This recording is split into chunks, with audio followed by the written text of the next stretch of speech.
Ujasiriamali ni nguzo muhimu ya maendeleo, hasa katika nchi inayohitaji mbinu mpya za kukuza uchumi. Vijana na wanawake nchini wameonyesha ubunifu wa kipekee katika sekta hii, wakichangia kwa kiasi kikubwa katika uanzishaji wa biashara na ukuzaji wa ajira. Sabuni, ikiwa ni bidhaa ya lazima katika maisha ya kila siku, inatoa soko pana na la kudumu. Kutoka kwenye matumizi ya kunawa mikono, kuosha vyombo, hadi kufua nguo na kuoga, sabuni imejikita katika kila kona ya maisha ya mwanadamu. Kwa msingi huo, jamii imeanza kuwekeza katika utengenezaji wake kwa kutumia malighafi rahisi na mtaji mdogo. Tunatengeneza sabuni ya asili yenye uwezo wa kupendezesha ngozi. Na viambato tutakavyovitumia, tutakuwa na mafuta. Haya ni mafuta yanayotokana na mchikichi, lakini kile kimbegu cha ndani ambacho mafuta yake Kigoma wanaita mise, lakini Mbeya, Morogoro wanaita mbosa. Haya ndio tutakayoyatumia mafuta yetu, lakini sabuni tutaigandisha kwa caustic soda, au ikishachanganywa caustic na maji inaitwa lye. Alafu tutakuwa na kojic acid. Hii inatokana na mimea, mchele, alika. Alafu tutakuwa na mafuta ya mwarobaini, ambayo haya yanasaidia ngozi kama mtu amepata vipele vya allergy, labda ni wale wenye pumu ya ngozi. Kwa hiyo ile reaction inapotoka kwenye ngozi, wakati mwingine anakuwa na vipele kwenye maeneo ya mkono hapo jikunja au shingoni, sabuni hii itakuwa inamsaidia. Lakini kojic inang'arisha kwa njia asili. Alafu tutakuwa na sodium lactate. Hii itaifanya sabuni yetu iweze kuwa ngumu ili mtu anapoitumia isiishe kwa haraka, yani haifaidi pesa yake. Tutakuwa na manukato ambayo yataifanya mtu unaponawia, unapoogea ujisikie harufu nzuri. Lakini tutakuwa na rangi, tutaiweka rangi ya orange ambayo itaisaidia kuleta mvuto. Rangi inatusaidia kupata mvuto. Alafu hii ni spray ya alcohol ambayo tutaspray kwenye moldi zetu hizi, ambazo ndizo utakazomiminia hii sabuni. Baada ya kuikoroga, tutaimimina pale ili igande, na ndio maumbo yatakayotoa sabuni yetu. Kutengeneza sabuni si tu kuhusu malighafi, bali pia vifaa sahihi vinahitajika ili kuhakikisha usalama na ubora wa mwisho wa bidhaa. Hapa ninakuletea orodha ya vifaa muhimu katika mchakato mzima wa utengenezaji wa sabuni ili ujipatie maarifa. Vifaa tutakavyotumia, tutakuwa na mzani kwa ajili ya kuhakiki ubora. Tutakuwa na bakuli ambalo hilo tutakorogea, tutakuwa na mwiko, alafu tutakuwa na silinda kwa ajili ya kupimia, na kifaa kingine hiki kitatusaidia kwa ajili ya kuweza kupima. Esther Mgonja, mjasiriamali kutoka jijini Dar es Salaam, anafafanua kuhusu dhana nzima ya sabuni. Sabuni ni mchanganyiko wa mafuta pamoja na lye, ambayo lye ni unga wa caustic soda pamoja na maji yakishachanganywa kwa kiwango chake sahihi. Sasa hii ni lye. Kwa hiyo unapochanganya lye pamoja na mafuta inaleta sabuni na kuwa nzito. Lakini lye pia ni chanzo cha povu. Sasa nini kinachofanya hapa muunganiko huu? Kwenye mafuta tunapata fatty acid. na hii fatty acid inapochanganyika na lye ambayo ni bezi, basi inatengenezeka sabuni. Kuna kitu kinafanyika hapo ambacho tunaita ni saponification, na ambayo ni uivishwaji, na huu uivishwaji unakuja kutengeneza donge ambalo ni sabuni. Sasa liwe na rangi gani, liwe na shepu gani, ni wewe mwenyewe. Na msingi wa sabuni ni mafuta na caustic soda.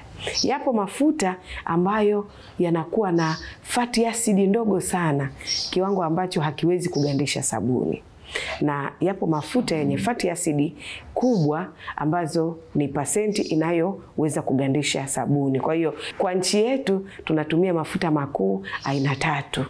Tuna mafuta ya mise, tuna mafuta ya nazi, tuna mafuta ya mawese. Je, wajua kuwa si kila aina ya mafuta yanafaa kwa kutengeneza sabuni? Katika Ngazi tunakuletea uchambuzi wa kina juu ya sifa kuu za mafuta bora yanayotumika kutengeneza sabuni zenye ubora wa hali ya juu. Pata maarifa sahihi kuhusu mafuta yanayochangia povu zuri, uimara wa sabuni na ulinzi kwa ngozi yako. Baki nasi. Sifa ya kwanza ya mafuta ambayo mtazamaji unaweza ukashangaa kidogo kwamba sabuni inaondoa mafuta, lakini sabuni inatengenezwa na mafuta.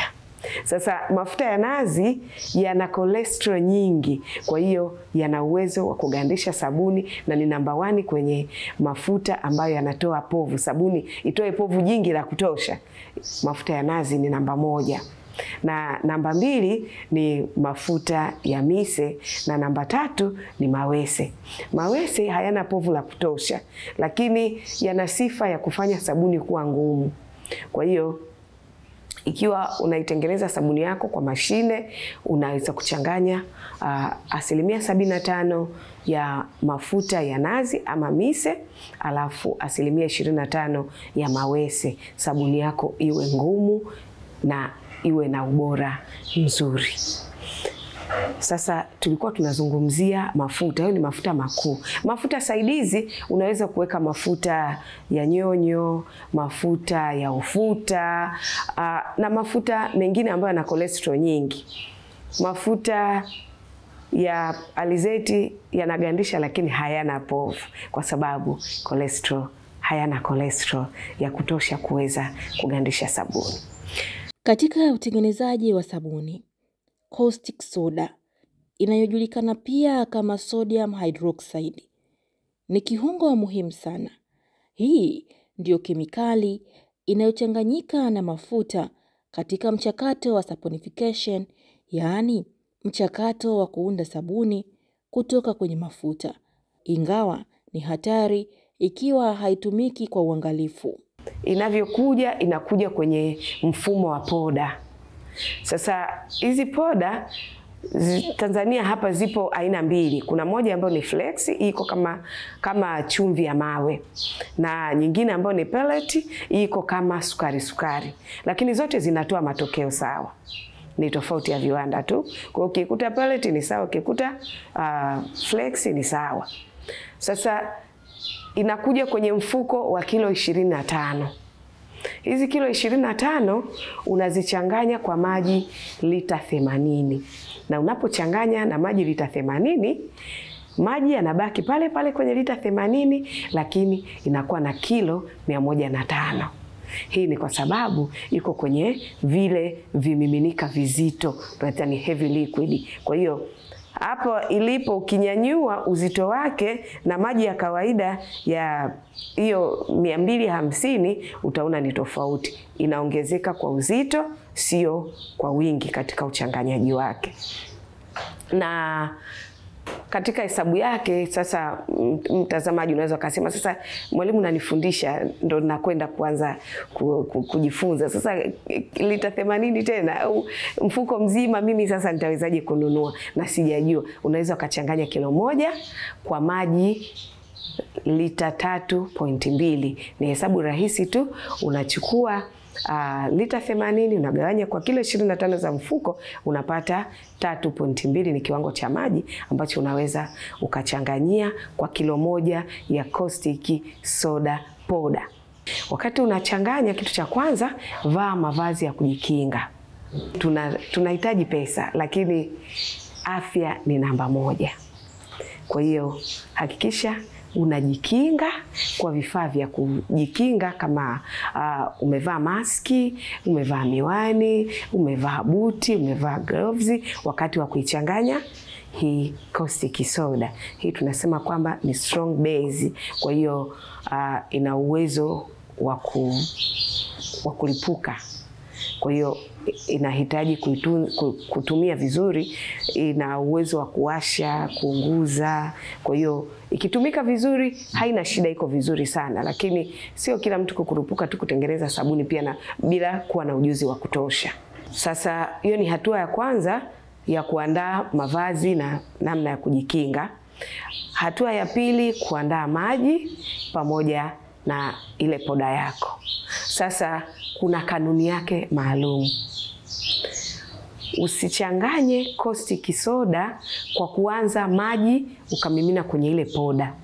Hapana, unachukua maji unaweka kwenye chombo, alafu unachukua ile poda unaimimina. Nimesema kwamba ina uwezo wa kulipuka. Kwa hiyo sasa kama ukimimina maji kwenye ile caustic soda, inaweza ikafuka kama vile unazima jivu la moto. Ukizima jivu lenye moto, ukimwagia maji, lile jivu linarudi. Kwa hiyo unaweza ukajikuta ikakurudia afu ikakudhuru. Kwa hiyo ni vizuri unaimimina kwenye maji. Hii ni water soluble. Kwa hiyo ukimimina kwenye maji inayeyuka, haina tena madhara. Na hata wakati unafanyia kazi, unahakikisha kwamba una maji karibu, ili ikitokea kwamba imekugusa, ukinawa inaisha madhara kabisa. Sasa ukishaichanganya, unaiacha kwa siku 3. Baada ya siku 3 unaipima kwa hii hydrometer. Hydrometer ndo hii hapa. Ina hizi baumi kuanzia 10 mpaka 70. Lakini tunayohitaji kwa sabuni za baridi ambazo tunakoroga ni hapa kwenye 30. Iwe hapa kwenye 30. Na ikiwa chini ya 30 ina maana ni kali. Wakati wa kuchanganya utaongeza maji, kuikoroga irudi kwenye 30. Na kama iko juu ya 30 ina maana kwamba ni haina nguvu ya kugandisha sabuni. Kwa hiyo utaongeza poda, ukoroge, upime tena, uone iko hapo kwenye 30. Imezidi sana 31. Lakini kwa sabuni za baridi kiwango hicho ni kiwango sahihi. Kwa hiyo ukishapata kiwango chako, sasa umeshaipima, ushapata kiwango sahihi, imeshapoa. Kwa sababu wakati wa kukoroga inafika joto 80 mpaka 80 inafika. Kwa hiyo ikishapoa kwa siku 3, umeshapima, umeona kwamba ni kiwango sahihi. Kwa hiyo sasa unapima kiwango cha kutengenezea.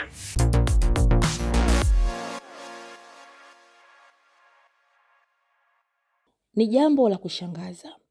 Tunatumia sabuni ili kuondoa mafuta, lakini tunatumia mafuta kutengeneza sabuni.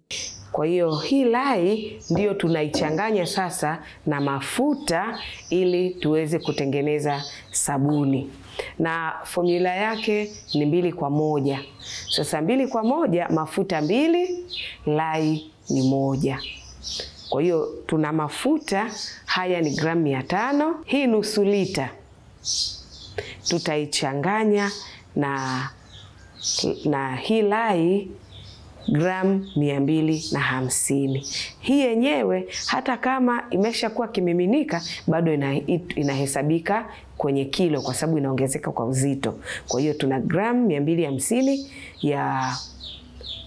ya lye na mafuta milzi 500 au nusu lita. Kwa hiyo haya ndio tutachanganya na hivi viambato vyetu tupate sabuni tunayohitaji kuizalisha leo.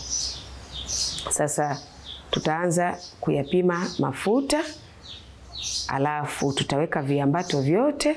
Baada ya hapo tutaweka lye, itakuwa ni ya mwisho kabisa kwa sababu kazi yake ni kugandisha, alafu tutaimimina kwenye mold. Tunakwenda kuanza,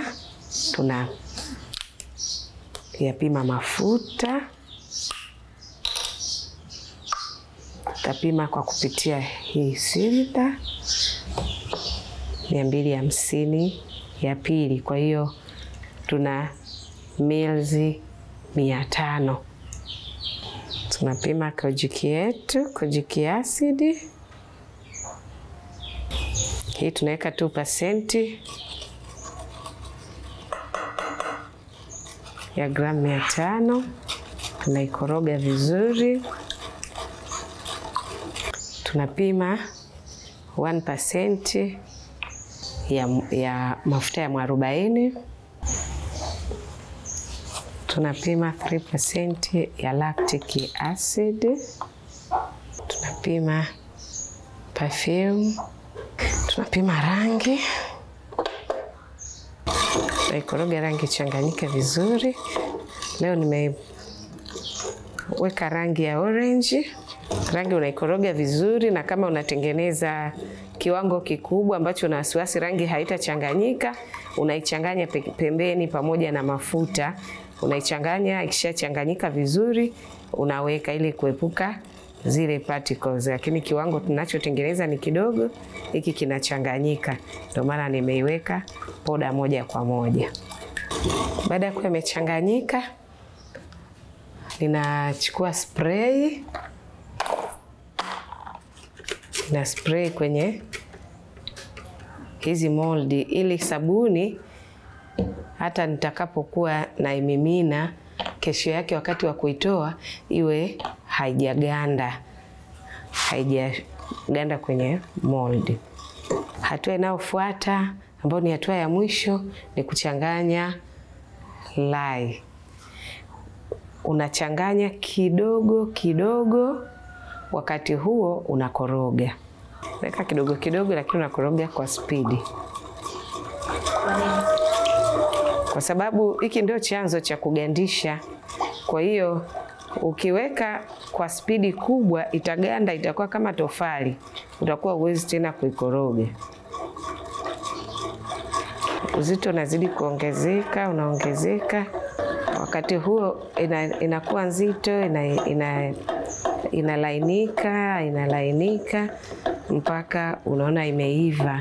Kadri inavyoiva inaendelea kulainika. Na ili kuona kwamba imelainika, imeiva, inakuwa uji mzito wenye mng'ao. Kwa ukishapata uji una mng'ao kama hivi unavyoonekana hapa, unakuwa tayari kumimina kwenye moldi. Ukishika hivi utaona kuna moto.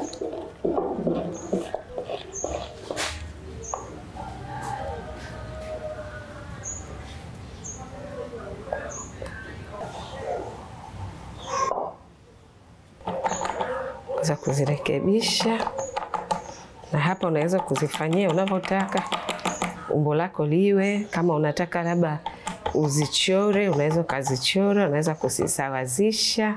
Ukiwa na biashara yako alafu ukakaa nayo ndani, ni sawasawa tu na kupika mandazi yako. Yaani unataka kuuza afu ukayapika mandazi afu ukayafunika na kawa na yaacha ndani, nani atakayeyaona kwamba unapika?